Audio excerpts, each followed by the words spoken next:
Bonjour, bienvenue à Parlez-vous Cinéma, l'émission cinéma du Festival international du film d'Amiens en direct. Et au FIFAM, on est chanceux, puisqu'il y a 2 jours, on recevait Claire Simon ici sur ce canapé. Tout à l'heure, j'ai croisé Henri-François Humbert. Et là, cet après-midi, nous recevons Nicolas Philibert. Bonjour Nicolas. Bonjour. Nous sommes vraiment ravis de vous recevoir. Vous venez de faire ce qu'on appelle une conversation avec le public suite à la projection d'un de vos films que vous avez tourné, qui est sorti en 1990, La Ville Louvre, où vous vous êtes immiscé à l'intérieur du Louvre et vous nous faites vivre un rêve incroyable qu'on aurait tous envie de vivre, c'est d'être un jour enfermé dans le Louvre pour voir un peu ce qui s'y passe. Mais là, c'était à une autre occasion, c'était à l'occasion de la transformation du Louvre dans la fin des années 80. Pour vous présenter en quelques mots, vous avez fait des études de philosophie, vous avez travaillé avec des réalisateurs, vous avez fait un peu tout, hein, assistant réalisateur à la déco, voilà. Et vous avez fait votre premier film en 1978, c'était une co-réalisation, c'est ça? Oui, ça s'appelle La voix de son maître. C'est un film que j'ai co-réalisé avec Gérard Mordillat et c'était un long métrage documentaire qui est sorti au cinéma. Et c'est un film dans lequel 12 très grands patrons de l'industrie française expliquaient leur vision du monde devant la caméra. C'était la vision du pouvoir, des organisations syndicales. Après ce film, donc La Ville Louvre, dont on parlera tout à l'heure, qu'on vient de présenter en quelques mots, il y a eu aussi Le Pays des sourds en 1992, où là on découvre la langue des signes et cette merveille qui est la langue des signes. Il y a La Moindre des choses en 1996, là où vous êtes dans la clinique de la Borde, où on suit la vie vraiment de cette clinique psychiatrique. D'ailleurs, c'était un projet assez ancien, hein. Vous avez invité quelques années auparavant à venir et vous êtes arrivé quelques années après dans cette clinique. Un an auparavant, des gens qui connaissaient un peu mon travail m'ont incité à aller là. Et en réalité, j'ai résisté pendant très longtemps à l'idée de venir, j'allais dire, braquer une caméra devant des gens, sur des gens qui sont là pour qu'on leur fiche la paix, qui sont en souffrance et qui n'ont pas besoin de ça. Et il m'a fallu très longtemps avant de me décider à y aller. Puis finalement, j'ai fini par y aller 2-3 jours. Et ce sont eux, notamment les patients, qui m'ont poussé à me confronter à ma peur, à mes scrupules. On sera là, on va vous aider. Vous craignez de nous instrumentaliser avec votre caméra, mais on sera là, on va. Et au fond, ils m'ont poussé à me confronter à mes propres hésitations pour essayer de dépasser mes scrupules et dépasser ma peur. Là, c'était à l'occasion d'une représentation de théâtre, hein, il me semble, hein, qui était en préparation. Un film très connu, connu sûrement peut-être le plus connu du grand public, c'est Être et avoir en 1999, film donc où là on est en immersion dans 2002. 2002, pardon. Et ce film, là on est en immersion, c'est une classe unique dans un petit village en Auvergne. Vous avez été récompensé par le prix de Luc, vous avez obtenu un César du montage, il me semble. Oui. Et autre grand film aussi qui a marqué, c'est La Maison de la Radio, puisque là en fait vous amenez l'image où finalement en principe il n'y a que le son. Voilà, ça c'est en 2012. Et on va parler tout à l'heure de votre dernier film, donc de Chaque instant, qui montre finalement les joies, les difficultés d'étudiants infirmiers à Oui. Montreuil, hein, il me semble. C'est ça. Je vous propose, pour qu'on comprenne bien votre travail, de voir un extrait justement du film que vous venez de présenter, qui est La Ville Louvre. Tout de suite un extrait.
Alors, dans cet extrait de la ville Louvre, on voit ce peintre en bâtiment, c'est très joli, qui regarde l'étoile au moment de la transformation, et on a cette dame qui marche dans un très long couloir, on a les bruits de pas. Euh, Comment vous choisissez, parce que on est assez surpris finalement de trouver cette caméra en immersion dans le Louvre, comment naissent, parce qu'on regarde un peu tous les films que j'ai expliqués, vos projets, comment vous trouvez ces sujets? Ils viennent à vous comment? Par hasard ou c'est choisi? Il y a une grande part de hasard dans mon parcours, dans le choix des films que je vais faire. Et là, en l'occurrence, au Louvre, j'ai l'origine de ce film est assez extraordinaire parce que j'étais censé, au début, filmer une journée. Le Louvre est en pleine effervescence, en pleine transformation. C'est le début du processus qui va conduire au Grand Louvre aujourd'hui. Et j'avais été sollicité pour faire une journée de tournage pour le déplacement d'une œuvre monumentale.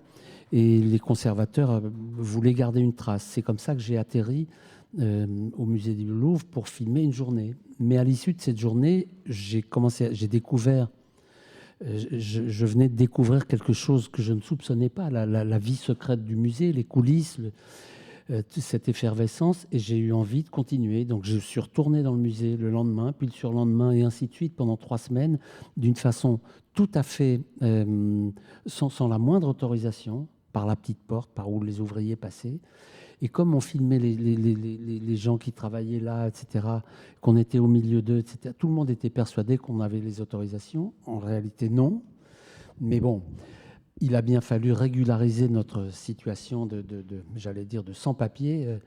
Qui a duré 3 semaines quand même. Ce premier tournage a duré 3 semaines, puis j'ai posé la caméra, j'ai fait une sélection de rush, on a prévenu le directeur du Louvre, on lui a montré, et au miracle, il a accepté de me laisser continuer, alors que jamais jusque-là, jamais aucun musée n'avait accepté de montrer ses coulisses à un cinéaste. Et je suis d'autant plus chanceux que j'étais à l'époque totalement inconnu, etc. Et ça a été magnifique de pouvoir... Donc par la suite, j'ai continué avec cette fois l'accord des autorités du Louvre. J'ai pu continuer. Je venais filmer 2 fois par semaine pendant quelques mois les travaux, les aménagements, les réaménagements, les œuvres qui passent d'une salle à une autre, les conservateurs qui hésitent, qui se demandent comment travailler, comment accrocher, voilà. Donc c'est un film qui est pas préparé. Il n'y a pas de plan de travail. Il n'y a aucun plan de travail. Il y a simplement ici ou là, quand même, les travaux, je ne peux pas prévoir. Je ne sais pas à l'avance ce qui va se faire. Et donc, on filme d'une manière assez instinctive. En revanche, il m'arrive petit à petit de frapper à une porte, de glisser ma tête et de demander aux gens qui sont là ce qu'ils font et éventuellement de filmer dans un atelier, on restaure des tableaux, on fait de la dorure de cadre, on fait ci, on fait ça, etc. Donc il y a aussi des scènes qui sont un tout petit peu sollicitées, préparées. Alors les deux plans qu'on voit, que vous avez choisi de montrer, ce petit peintre, là c'est une caméra qui saisit quelque chose un peu au hasard comme ça. Je trouvais ce petit bonhomme très attachant. Et puis, alors, en revanche, cette femme qui fait ce long trajet dans les couloirs, c'est quelque chose que j'ai un petit peu orchestré avec elle. Un trajet qu'elle fait tous les jours, jusqu'aux réserves, jusqu'à des réserves enfouies dans les entrailles du musée. Et je lui ai demandé si on pouvait la filmer tout au long de ce trajet. Donc, on le voit parce que la séquence est découpée en différents plans et on voit bien que c'est mis en scène, si j'ose dire, oui. Elle a fait ce trajet pour nous. D'ailleurs, je lui ai demandé de porter ce jour-là ses chaussures à talons pour que le son de ses pas sur le sol ait une belle résonance. Et finalement, ce hasard, alors vous avez cité Agnès Varda tout à l'heure, pendant l'échange que vous avez avec le public, pour dire il n'y a pas meilleur assistant que le hasard.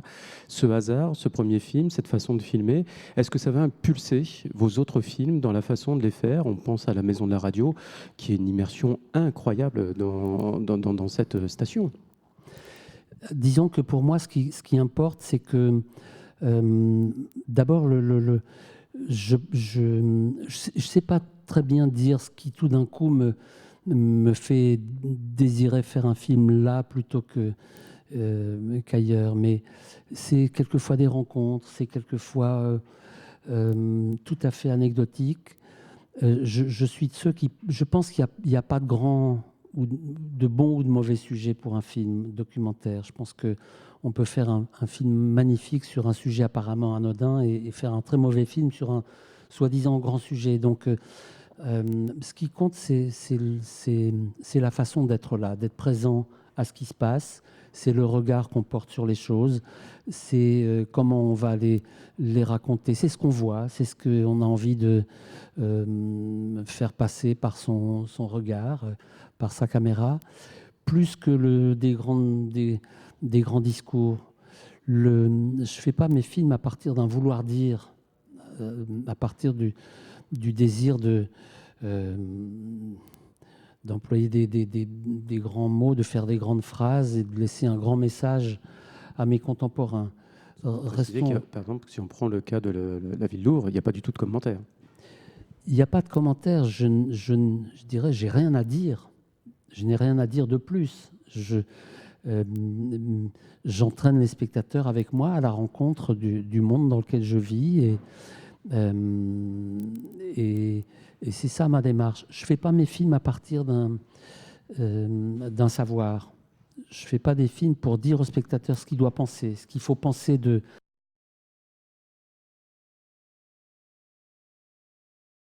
sont accompagnés d'un commentaire. Il faut dire au spectateur quoi penser. Et moi, j'ai trop de respect pour les spectateurs pour les assigner à un rôle de passif comme ça, où on leur dirait ce qu'il faut absolument penser de telle ou telle chose. Les spectateurs sont grands et capables. Chacun peut investir le film, l'écran, à partir de ce qu'il est. C'est ça qui est beau d'ailleurs dans le cinéma, c'est cette expérience du voir ensemble. Parce que le cinéma, c'est ça, c'est voir ensemble. On voit à la fois dans une salle, on voit tous le même film et on voit tous un film différent. Ce que m'expliquait l'année dernière pendant ce festival, Thierry Méranger, qui est critique au Cahier du cinéma, il m'expliquait le cinéma, en fait, l'image arrive par derrière, on regarde tous dans la même direction, à l'inverse de la télé. Oui, c'est vrai. Ces films, ça demande beaucoup de temps de tournage. Il doit y avoir beaucoup de temps de tournage et beaucoup de rush, on imagine. Écoutez, pas tant que ça. Je ne suis pas quelqu'un qui accumule le plus possible en disant on verra au montage. En général, mes films, c'est déjà pas mal, mais en général, mes films tournent autour de 40-45 heures de rush. Mais je connais des gens qui engrangent 400 heures de rush avant de commencer le montage. Ça me paraît toujours extrêmement mystérieux. Qu'est-ce qu'on peut faire de 400 heures de rush? Non. Pour moi, tourner, c'est déjà penser montage, c'est construire. Même si, je l'ai dit, je travaille d'une manière très instinctive, très intuitive, souvent très improvisée. Je ne veux pas trop en savoir avant de faire un film. Ce qui compte pour moi, c'est de construire le film en le faisant, c'est de le chercher en le faisant. Mais c'est certainement pas accumuler le plus possible passivement comme ça, d'une manière plate et égale. Alors, du coup, pour votre dernier film qui est de chaque instant de 2018, il est structuré, le film. Il y a 3 chapitres, c'est ça hein. Donc, le premier chapitre, on se retrouve à l'école avec ses élèves infirmiers. Donc là, on est plutôt dans la phase d'apprentissage, des cours, des travaux pratiques. La deuxième partie, on est plutôt à l'hôpital. Là, c'est le stage, on est dans le concret, dans la réalité des soins. Et la troisième partie, c'est plutôt les récits de stage, donc sur des entretiens. Ça monte un peu crescendo d'ailleurs, entre tout ce collectif et à la fin, on est sur l'individuel. C'était préparé, c'était prévu au départ, ce chapitrage, ou c'est né au fur et à mesure? Oui, alors là, en revanche, dès le début, j'ai eu envie de faire un film je dirais, sur ces 3 registres-là, en 3 parties. Première partie, en effet, les étudiants apprennent certains gestes, et ça reste encore virtuel parce qu'on s'exerce sur des mannequins, sur de la mousse, puis il y a des cours théoriques aussi. Mais on est encore, si j'ose dire, dans le virtuel, dans la fiction. Et puis la deuxième partie, les étudiants sont en stage dans des différentes structures hospitalières, et là, j'allais dire, ça rigole pas. C'est plus virtuel. Ce sont des vrais patients, une vraie souffrance. Et donc il y a un choc souvent. Le premier stage, c'est un peu un choc, un double choc. D'abord, on a affaire à des vrais patients, des gens qui sont souvent angoissés. Quand on est à l'hôpital, on souffre, ou en tout cas, on a un peu peur. Mais par ailleurs, il y a un choc aussi qui est lié aux conditions de travail dans le milieu hospitalier. La pression est très forte, la pression économique, le poids du management, le manque de matériel, le manque de personnel, il faut aller de plus en plus vite, etc. Donc dans un premier temps, les étudiants apprennent, on leur inculque qu'il faut prendre son temps avec les patients, que le soin, c'est d'abord est lié à l'écoute, à l'attention qu'on porte à la souffrance des uns et des autres. Et puis toutes ces belles, tout d'un coup, ces belles recommandations sont mises à mal dès qu'on arrive en stage, parce que là, il faut aller vite. Et souvent, en stage, les étudiants sont pas toujours très bien accompagnés, parce que les infirmières, les équipes n'ont pas le temps de s'occuper d'eux, donc on est souvent livré à soi-même, etc.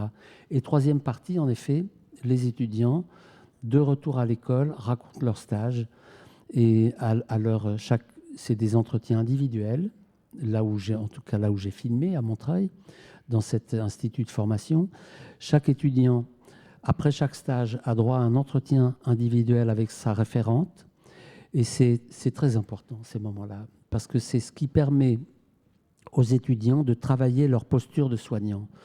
Vous savez, quand vous êtes élève infirmier, vous avez 18 ans, 19 ans, et que vous êtes confronté très tôt, très jeune, à la souffrance, à la fin de vie, à la finitude, à la mort, etc., c'est lourd, c'est compliqué, c'est pas rien, ça demande de prendre sur soi énormément, il faut vaincre toutes sortes de peurs, et de pouvoir, je dirais tout simplement, déposer son fardeau, expliquer ses difficultés, sa peur, ses phobies, l'éventuelle agressivité d'un patient, la façon dont on est traité par une équipe qui n'a pas le temps de s'occuper de vous, etc. Bref, exposer ces difficultés pour pouvoir les dépasser, c'est fondamental.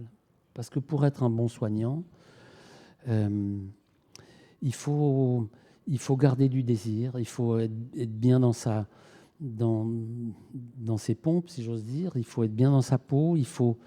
et si les conditions sont trop difficiles et que assez vite le désir de faire ce métier est mis à mal, alors on va devenir quelqu'un qui exerce son travail d'une façon mécanique, en appliquant des protocoles à la lettre, sans réfléchir.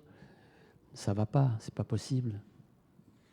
Alors Nicolas Philibert, ce film de chaque instant, dernier film de 2018, sera projeté demain à Amiens à 16h15 au cinéma Orson Welles, donc on pourra le découvrir à cette occasion. On vous remercie d'être passé, parce que je sais que vous continuez derrière, il y a un train qui vous attend pour vous ramener sur Paris. Quant à nous, après le récap de la journée d'hier, on se quitte sur une pensée de Ken Loach. Si nous osons dire la vérité sur le passé, peut-être oserons-nous dire la vérité sur le présent. Bonne soirée à toutes et à tous, et à bientôt.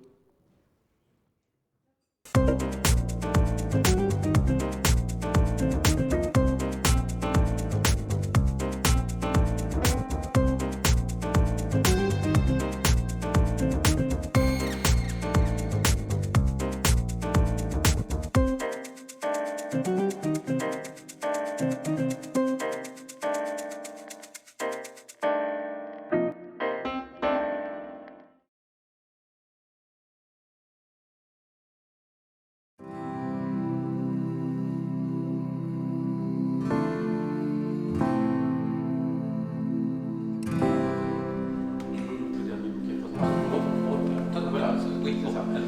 à 19h.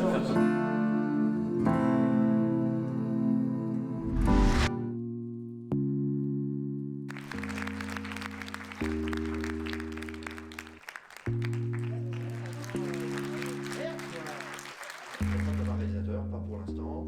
Du film, oh, c'est juste un court métrage. Voilà, je suis un de ces nombreux comédiens qui a décidé de passer derrière la caméra pour une fois, et ça se passe plutôt bien parce qu'apparemment il est assez apprécié. Voilà, c'est un film qui parle un petit peu de l'audace, qui parle du métier, mais de l'audace, de la prise de risque, qui parle un petit peu d'un élan de liberté, et ça parle aussi de travestissement. Je l'ai réalisé en février 2018. Il faut savoir que c'est un premier court-métrage. Je n'avais jamais fait aucun avant. Donc je découvre en fait. Donc je peux difficilement répondre à ce genre de questions, à savoir une sorte de bilan, quel est le changement. Il n'y en a pas beaucoup pour l'instant, c'est très particulier, c'est que tu fais quelque chose et finalement il appartient aux gens, quoi. Et c'est un film qui plaît apparemment pas mal au public. Et même au public étranger, puisqu'il a eu des prix, aux États-Unis, il a eu un prix en Angleterre, à Leeds. Le public est le second réalisateur, c'est-à-dire qu'il y a une seconde lecture du public. Des fois il y a un public qui va lire des choses de ton film que toi tu n'avais pas vu, tu n'avais pas mis. Et ça m'est arrivé souvent. Et tu regardes le film et tu fais « Ah bon, il y a ça, je ne savais pas ». Il y a des gens qui arrivent à lire à travers toi.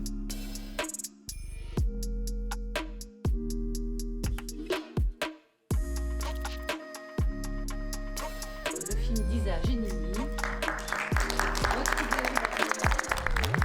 Je vais pas raconter le film ni le dire.